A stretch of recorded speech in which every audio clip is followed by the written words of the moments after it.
నాటుకోడి కూర ఇలా చేసుకుంటే చాలా బాగుంటుంది. ఫస్ట్ అయితే కూరను అయితే శుభ్రం చేసుకోవాలి. ఆ తర్వాత పసుపు ఉప్పు వేసి ఒక అరగంట నానబెట్టేసి నార్మల్ వాటర్తో క్లీన్ చేసుకోవాలి. ఇలా క్లీన్ చేయడం వల్ల ఏంటంటే కర్రీ అనేది నీసు వాసన రాకుండా బాగుంటుందన్నమాట. తర్వాత కుక్కర్ పెట్టి సరిపడినంత ఆయిల్ వేసుకోవాలి. తర్వాత ఇలాచ్, దాల్చిన చెక్క, అలాగే పువ్వు, లవంగాలు, జీలకర్ర వేసి ఉల్లిపాయలు కూడా వేసి కొంచెం ఫ్రై చేసుకోవాలి. ఆ తర్వాత 2-3 పచ్చిమిరపకాయలు తీసుకొని అది కూడా మజ్జిగ కట్ చేసుకొని ఫ్రై చేసుకోవాలి. ఒక బిర్యానీ ఆకు కూడా వేసి ఫ్రై చేసుకోవాలి. తర్వాత అల్లం వెల్లుల్లి పేస్ట్ సరిపడినంత వేసుకొని పచ్చివాసన పోయిందాక ఫ్రై చేసుకోవాలి. ఆల్రెడీ మనం కడిగి పెట్టుకున్న నాటుకోడిని కూడా ఇందులో వేసుకొని కాస్త ఫ్రై చేసుకోవాలి.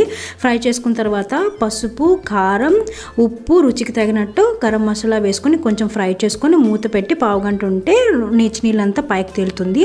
ఆ తర్వాత మనకి ఎంత గ్రేవీ కావాలో అంత వాటర్ వేసుకొని కొత్తిమీర వేసుకొని 5 విజిల్స్ పెట్టేస్తే నాటుకోడి కూర ready. Thanks for watching. Bye.